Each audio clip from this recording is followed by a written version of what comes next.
You know I love myself a good mechanical keyboard. So today we're taking a look at the Keydous NJ80 Pro. Why 80? Because it has 80 keys, obviously. Let's take it out of the box.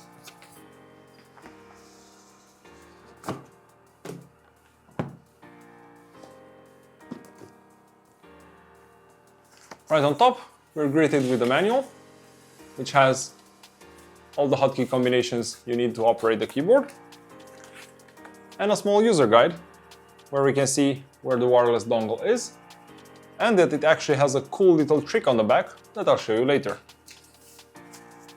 Let's keep going.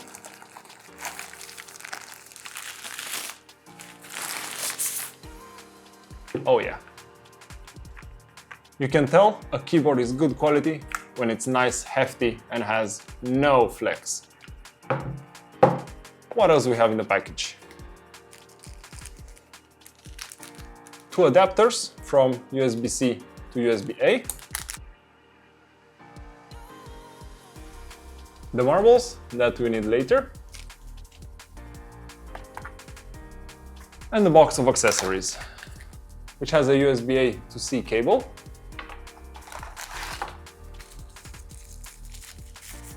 This looks like a switch puller.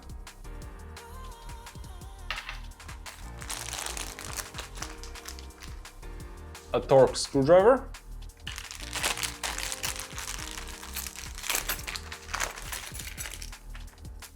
A keycap puller.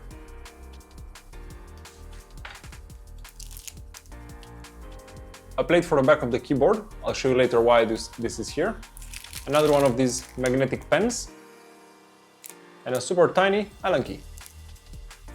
So let's take a closer look at the keyboard itself. I really like this color gradient on the keycaps, from a dark gray blue to a light gray. On the back we have anti-slip rubber feet with these two kickstands, which are very solid. They feel very premium and have a nice mechanical feel. And then we have these plates that you can actually customize when you order the keyboard. They need to be purchased separately. This is one way you can make the keyboard your own. And here we get to one of the cool tricks of this keyboard. You can take one of these super small ball bearings that were in the box earlier, you put it in this hole, and it travels all the way out to this hole, or the other way around. So we can use this magnetic pen here. We catch the little ball, put it in the hole, and now we have to direct it to get to here. Ta-da! Super cool little trick. On the top of the keyboard we have a flip-up screen that we'll check out later once we power on the keyboard. There is a USB hub here. The USB input if you want to use it wired. And of course, the caddy with the dongle. The chassis of the keyboard is a nice matte black finish, of course made out of CNC'd aluminum. Here on the right side we have the screen that I talked about earlier, and then we have the volume knob here, which can not only be used to turn the volume down or up, we can also press it to mute or unmute. The cool party trick here with the knob is that you can actually swing it to the right and use it in this orientation as well. There's another scroll wheel here on the left that can be used to switch to the next song or to the previous song, but you can also press it to play or pause music. You might have already seen, but there is no print on the front of the keycaps, and that's because the legend is on the side. Check this out.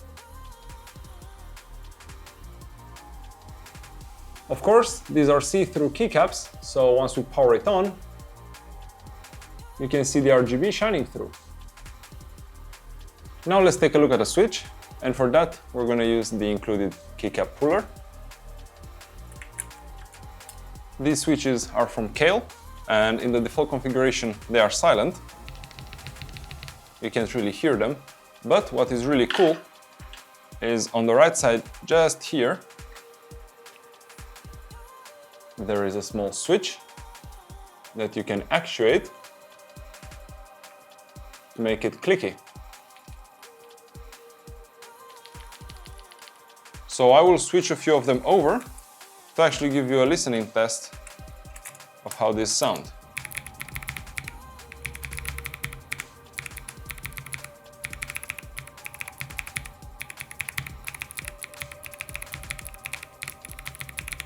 You can connect this keyboard to up to 3 devices via Bluetooth, or if you press function 4, you're going to connect it via the Wi-Fi dongle, or if you press function 5, and if you press function 5, it's going to use the USB connection to link up to your computer. Let me bring out my laptop so you can also check out the software and what options we have there. So now that I have the laptop, we can use the small little dongle to connect the keyboard to the laptop. Turn the keyboard on, and we're going to use the keyboard to go to the Keydous website.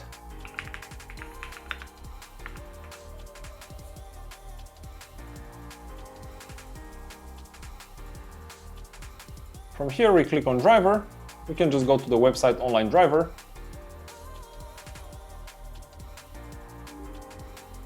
We actually need to install a driver. And once we refresh the page, the keyboard is already detected. We're going to wait for the first time initialization.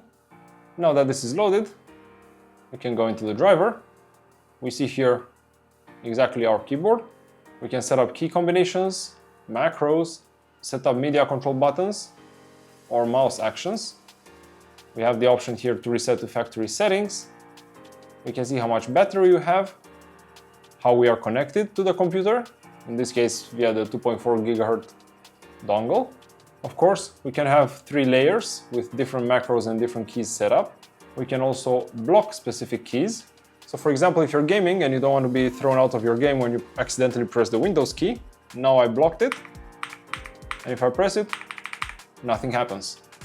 We can also edit the function button combinations, set up macros, input something else on the screen, and we get a nice little prompt here telling us that if we want to update the picture, we actually need to connect the cable. So I'm going to do that right now.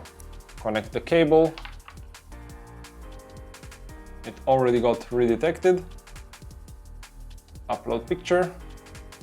You can see the progress bar here. And now our little picture is right here. Let me show you. See? Super cool. Other than a picture, you can also save here a GIF. So we can go to select picture again. We choose our GIF. We're going to hit confirm. And then upload animation. Again, we can see here a progress bar. And now after the upload is done, as you can see, we have here our little GIF with the famous Nyan cat just flying around. Super cool stuff. After you uploaded your animation, you can also go to the Share tab. And here are already settings, animations, and lighting scenarios made by people that you can choose from, or you can share your own here. You can also set up the lights or the RGB modes.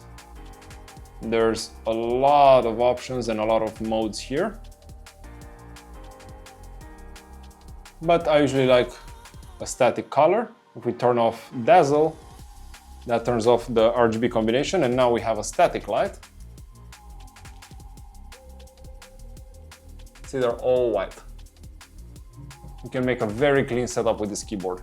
You can independently adjust which keys are getting lit. So for example, if I now go to red and save to layer 1, all these that I painted before are now white. And then I'm painting a few red now.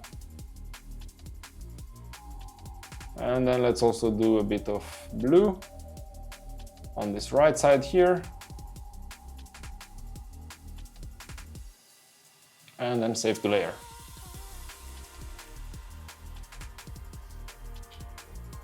And as you can see, these are blue, these are white, and the studio lights are very bright, but these, you can see, they are red. let's do a bit of a type test with the keyboard, so you can also listen to the sound of the keyboard.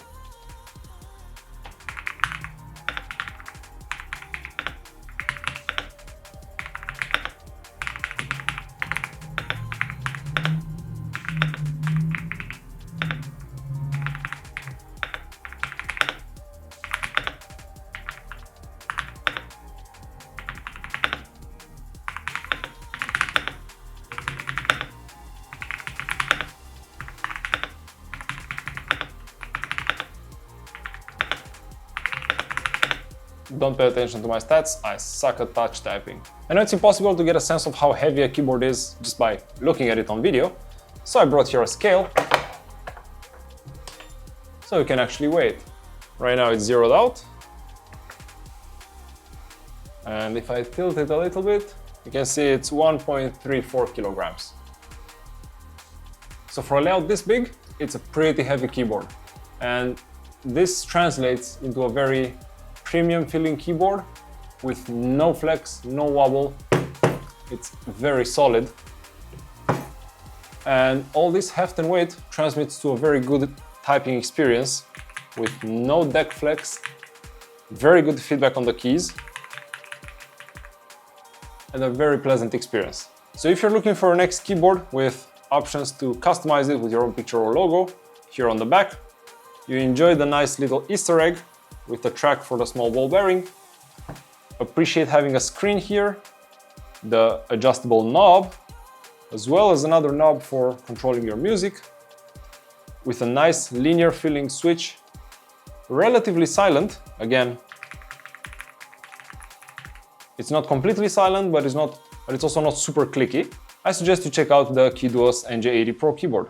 Of course, there's gonna be links down in the video description where you can pick one up. If you enjoyed the video, hit the thumbs up button, subscribe to the channel for more videos like this one, and I'll see you next time.